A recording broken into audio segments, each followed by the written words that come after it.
Thunk. Those foreclosure papers hit my granite island at 6 a.m. like a judge's gavel, right next to Riley's breakfast bowl. The same golden retriever whose anxious barks had just earned me a $3,000 bill and a 60-day eviction notice from Harmony Ridge Estates, the picture-perfect foothills community outside Denver where neighborly apparently meant obey or else. I'm Emily Carter, 32, freshly divorced, working remote as a graphic designer, and I thought I'd found peace in these wide-open Colorado views. Riley came from a shelter 6 months earlier, shaking wreck of a dog who'd been returned twice for separation anxiety. But the second I grabbed my keys, he'd let out that heartbreaking woof-woof that carried across the cul-de-sac. And Karen Whitaker, 53-year-old HOA president and self-crowned empress of Harmony Ridge, had been waiting with her little clipboard like a hawk. First visit came at 7:15 p.m., gardenia perfume so thick it could peel paint. "Some of us worked hard for these property values, dear," she said, sliding the written warning across my threshold while her two Shih Tzus, Prince and Princess, sat like porcelain statues at her heels. "Rules are rules. We all sacrifice for the greater good." I tried explaining the trainer, the thundershirt, the slow progress. She just smiled that thin, Botox-tight smile. Documented. Time-stamped. Next time it's $500. Week 2, thunderstorm. Riley lost it. $500 fine. Week 3, another $1,000 for continued disturbance.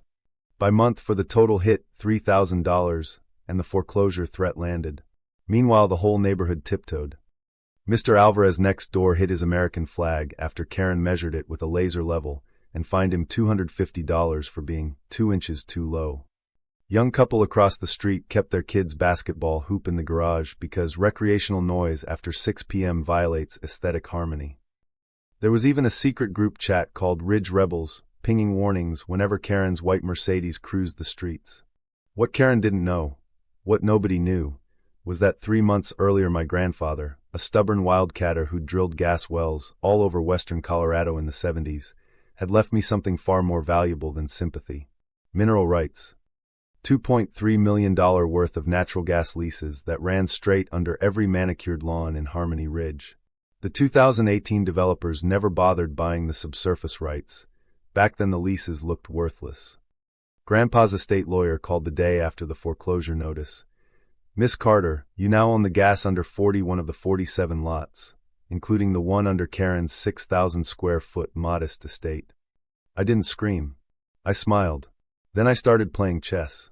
First move, security cameras, perfectly legal, all on my own property, but angled just right to catch the common areas. Thursday afternoons Karen left for her bridge club. The second her taillights disappeared, Prince and Princess turned into furry air raid sirens. 47 straight minutes of non-stop yapping while she was gone. I timed it. Saved every second. Second move, public records deep dive. Turns out Karen had filed 219 violations in 3 years, 4 times more than any previous president. Landscaping contract? Awarded to her sister's company, no bids, $9,200 a month for premium maintenance. HOA books showed $52,000 in administrative fees that simply vanished. I requested the full audit. By law they had 30 days. They sent it. My spreadsheet lit up like a Christmas tree. Third move, the Ridge Rebels grew to 29 houses. We met in Mr. Alvarez's garage, voices low, sharing stories. Karen had invented rules on the spot, rosebush color, gnome height, even the shade of holiday lights. Always targeting the same people, new residents, single women, retirees, anyone who couldn't afford a lawyer. Classic bully math. I let the foreclosure clock tick. Let Karen taste victory. She even sent her husband, city zoning commissioner, over with a generous $480,000 buyout offer and an NDA. I smiled sweetly, recorded the whole conversation on my phone, and said, "I'll think about it." Then came the monthly HOA meeting. Karen called an emergency session to vote me out under the Community Harmony Clause. The community center was packed. Cameras rolling. Local news had somehow gotten a tip. Karen strutted in, stilettos clicking like countdown ticks, gavels ready. She opened with her usual sermon. "We cannot allow one resident's disregard for standards to erode everything we've built." I stood up, Riley sitting calmly at my side for the first time in months. "Before we vote, Karen, let's talk standards. Like the one that says board members can't personally profit from HOA contracts." I clicked the projector. Financials filled the screen, $52K missing, sisters inflated invoices, every fake violation. Gasps rippled through the room. Karen banged the gavel. Out of order. Funny, I said, voice calm, because your own Shih Tzus were barking for 47 minutes last Thursday while you were at Bridge Club. I have the time-stamped video, same decibel level you fined me for. Care to explain how that fits the noise ordinance you wrote? Murmurs turned to outrage. I kept going. And about those mineral rights? Turns out I own the gas under your house, Karen. Under every house on this street. I could lease drilling rights tomorrow and watch the drill rigs roll right through your rose garden. But I'm not going to. I slid the deed across the table. Because this morning I bought every common area, parks, trails, the empty lots, for cash. I now own 15 acres of this neighborhood outright. And with 51% control, I'm dissolving the HOA effective immediately. The room exploded. Karen's face went the color of spoiled milk. Effective immediately, I continued. Harmony Ridge becomes the Harmony Ridge Rescue Dog Cooperative. Those 15 acres? Turning into Colorado's biggest off-leash sanctuary for abused and anxious dogs, just like Riley. Training programs, therapy sessions. The works. And every dime of the old HOA fees now goes to actual community improvements instead of someone's sister's landscaping empire. Karen tried one last swing. You can't, there are bylaws. Bylaws you wrote without board votes. I cut in, holding up the audit. The same bylaws that say any president who exceeds authority can be held personally liable. Funny how the rules you love suddenly apply to you. Detectives from the Financial Crimes Unit walked in right on cue, tipped off by the same evidence packet the rebels had quietly delivered days earlier. Karen's husband tried to slip out the back. Phones came out.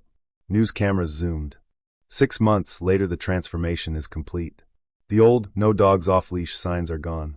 In their place, 15 acres of fenced paradise where 52 rescue dogs now run free.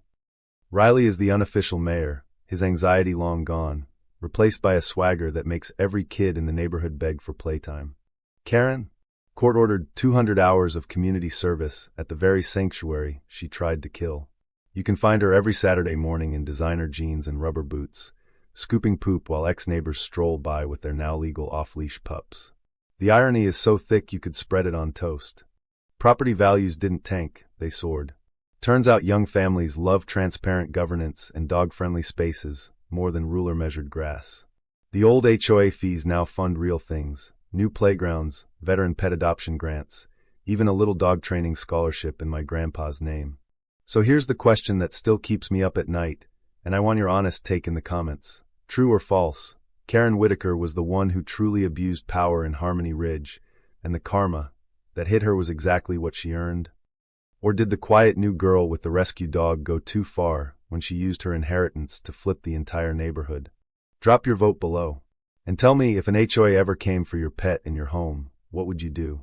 Because sometimes the universe hands the quiet ones the perfect shovel, and they don't just dig themselves out, they bury the bully with it. See you in the next one.